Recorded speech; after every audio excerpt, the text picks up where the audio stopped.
महाराष्ट्र राज्य प्राथमिक शिक्षक मध्यवर्ती संघटना व विविध शिक्षक संघटनांच्या संयुक्त विद्यमाने गुरुवार 9 जुलै रोजी राज्यव्यापी शाळा बंद आंदोलन करण्यात येणार असून अमरावती जिल्ह्यातही सर्व प्राथमिक शाळा बंद ठेवण्यात येणार आहे।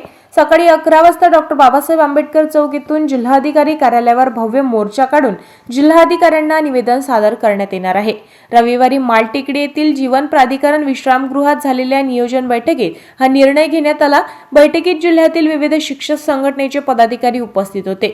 शिक्षकांच्या मुख्य मागण्यांमध्ये कार्यरत शिक्षकांसाठी टीईटी अनिवार्यता शिथिल करणे, रखडलेली पदोन्नती प्रक्रिया तातडीने पूर्ण करणे, सवर्ग समायोजन धोरण रद्द करणे, बीएलओ व इतर अशैक्षणिक कामातून शिक्षकांची मुक्तता करणे तसेच SIR कामाची सक्ती थांबवणे याचा समावेश आहे। संघटनांच्या म्हणण्यानुसार अतिरिक्त शासकीय जबाबदाऱ्यांमुळे विद्यार्थ्यांच्या शैक्षणिक गुणवत्तेवर परिणाम होत असून शिक्षकांवर मानसिक व शारीरिक ताण वाढत आहे।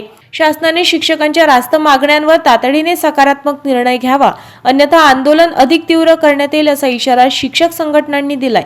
जिल्ह्यातील सर्व शिक्षकांनी 9 जुलैच्या आंदोलनात मोठ्या संख्येने सहभागी होण्याचे आवाहन संघटनांच्या वतीने करण्यात आले।